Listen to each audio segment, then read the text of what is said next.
جو اس پہ کام کر رہی ہیں, اور پاکستان میں بھی جس طرح تقریباً ہر بینک کو ٹاسک دیا گیا ہے اسلامک بینکنگ کے لیے, اور ہر بینک نے اپنی برانچز ہم نے اسٹیبلش کی ہیں. کیونکہ میرا یہاں پر میجر پورٹ فولیو جو ہے ہوم ریمیٹنس کے حوالے سے ہے. جو ریمیٹنس ہمارے اوورسیز پاکستانیز یہاں سے اوورسیز سے پاکستان بھیجتے ہیں, اس کے حوالے سے میرا مین پورٹ فولیو ہے. اور ریمیٹنسز کیسے آ رہی ہیں؟ بڑھی ہیں اوور دی ایئرز یا پھر کم ہو گئی ہیں؟ اس کے بارے میں آپ کیا بتائیں گے؟ نمبرز کیا کہتے ہیں؟ ہاں, ریمیٹنس کے حوالے سے میں یہ بتانا چاہوں گا کہ حکومت پاکستان نے مطلب مستقل اس کے اوپر فوکس کر رہی ہے. اسٹیٹ بینک آف پاکستان تو بہت زیادہ اس پہ کنسنٹریٹ کر رہا ہے.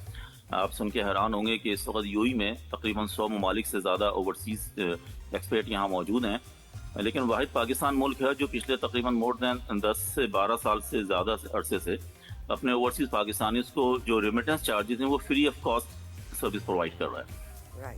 لیٹ سپوز اگر کسی نے کچھ پیسے بھیجنے ہیں, اس کو ایک لمٹ انہوں نے رکھی ہے جو تقریباً ایکویلنٹ پاکستانی 28 سے 29 ہزار روپے کے برابر. آپ جب بھی پیسے بھیجیں گے پاکستان, اس کے کوئی سروس چارج نہیں ہے. اس کے برعکس اگر آپ کسی بھی ملک سے آپ کا تعلق ہے کسی ادر دین پاکستان, تو اس کے سروس چارجز مخصوص ہیں, کہیں 10 درہم, 12, 15, 20 درہم تک ہیں. اسی طرح ریمیٹنس کی اگر بات کریں تو الحمدللہ مطلب ایوری منتھ جو ہے ہم انکریز کرتے چلے جا رہے ہیں. لاسٹ ایئر ہم نے جو کمپلیٹ کلوز کیا ہے مطلب جون 2024 کے اندر تقریباً 30 بلین ہماری ڈالر کی شکل میں ریمیٹنس پاکستان آئی ہے, اور اس سال جو ہم 30 جون 2025 کو کلوز کرنے جا رہے ہیں اس کا ہمارا ٹارگٹ ہے 35 بلین. اوکے, یعنی اس میں اضافہ ہو رہا ہے, یہ تو بڑی خوشائند بات ہے. اضافہ ہو رہا ہے الحمدللہ. اور اس کے ساتھ ساتھ میں یہ بتانا چاہوں گا کہ آل اوور دی ورلڈ جہاں دنیا کے ہر کونے سے جہاں سے پاکستانی پیسے بھیج رہے ہیں, اس میں سعودی عرب جو ہے وہ نمبر 1 کے اوپر ہے, اس کے بعد یو ای ہے, اور اگر ورلڈ وائڈ دیکھیں تو اس کے بعد تیسرے نمبر پہ یو کے آتا ہے. اگر ہم گلف میں دیکھیں جی سی سی کے اندر تو اس کے اندر عمان تیسرے نمبر پہ آتا ہے. راشد صاحب یہ بھی بتائیے, ویمن ان فائنانس, ویمن کی ایجوکیشن ان فائنانس یا ان کی اویئرنیس فائنانس کے لیے یو اے ای میں کیا اقدامات کیے جاتے ہیں, اور کتنا ضروری ہے کہ وہ امپلیمنٹیشن پاکستان میں بھی ہو, بیکاز پاکستانی خواتین بھی فائنینشیل اویئرنیس سے کافی دور ہیں. میرے خیال ہے پاکستان میں بھی تقریباً سبھی بینک کوئی نہ کوئی اسکیمیں لے کے آ رہے ہیں خواتین کے حوالے سے. اور میں یو ای کی بات کروں تو یو ای میں بھی الگ اس کا اسپیسیفک پورٹ فولیو ہے, مطلب گورنمنٹ آفیشیل جو ہے اس کے اوپر بڑا فوکس کر رہے ہیں, اور کافی اس کے اوپر ایکٹیویٹیز کرتے رہتے ہیں اسپیشلی فار خواتین کے حوالے سے. سر, پاکستان کو کون سے مواقع پہ آپ مس کرتے ہیں بہت زیادہ؟ ڈیفینیٹلی اگر ہم اس کو اوور آل کہیں تو جیسے کہ عید کا موقع ہے, بقرعید کا موقع ہے, مطلب ایسے جی جتنے میجر اوکیزن ہیں جیسے کہ 14 اگست کی جو سیلیبریشن جس طرح پاکستان میں ہوتی ہے اس کو تو ظاہر ہے ہر کوئی پاکستانی اوورسیز میں بیٹھ کے مس کرتا ہوگا. اور ہم خود یہاں پر جیسے کہ میں نے بتایا کہ میں نیشنل بینک کو ریپرزینٹ کر رہا ہوں ریمیٹنس کے حوالے سے, تو ہم سال میں تقریباً 6 میجر فنکشن کرتے ہیں, تقاریب ہوتی ہے. بالکل ایسا ہی ہے, اپنے ملک کو کون بھول سکتا ہے. راشد الاسلام صاحب کہ ان کے لیے ارینجمنٹس کرتے ہیں, جیسے کہ 23 مارچ ہے, 1 مئی ہے جو پاکستان میں all over the world labour day منایا جاتا ہے. آپ ہمیں جب بھی تقاریب ہو کہ پاکستان کو لے کر ہمیں ضرور بھیجا کریں, ہماری ٹیم آپ سے مسلسل رابطے میں رہے گی اور وہ ہم دکھائیں گے لوگوں کو کہ اوورسیز میں نے کچھ چیزیں ابھی شیئر بھی کی ہیں ان کو. ویری گڈ, ہم نے دکھائیں. جی اپنے شو کا حصہ بنائیں گے. راشد صاحب بہت شکریہ, آپ نے ہمیں وقت دیا. اوورسیز پاکستانی ہمیشہ ہم ان کی پارٹیسپیشن اپنے شو میں رکھتے ہیں. بالکل جی. اب بات کرتے ہیں جی سہیل عدنان کی, لیکن ایک چھوٹی سی بریک کے بعد. بریک سے آتے ہیں.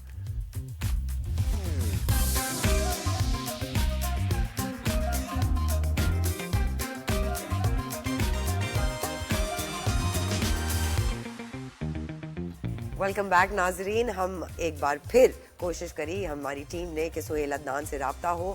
ہمارے جونیئر اسکواش چیمپئن ہے. سہیل سے رابطہ ہو گیا بالکل ہمارا. تو چلے جی, بہت شکریہ, وقت دیا آپ نے ہمیں, اور کیا پاکستان کا نام روشن کیا, زبردست آپ نے کھیلا. تو پہلا سوال یہ کہ اسکواش کھیلنے کا سوچا کیوں, یہ شوق کہاں سے پیدا ہوا؟ السلام علیکم, میرا نام سہیل عدنان ہے. میں ابھی برٹش جونیئر چیمپئن بنا ہوں. اس سے پہلے میں اسکاٹش جونیئر چیمپئن شپ بھی جیت چکا ہوں. یہ جو آپ پوچھے ہیں آپ اسکواش کیسے, میری فیملی گیم ہے. میرے پہلے چاچو کھیلتے تھے, دادا ابو, پھر میرے بابا کھیلتے تھے. میرے چاچو انٹرنیشنل کھیلا ہے, میرا بابا انٹرنیشنل نیشنل کھیلا ہے.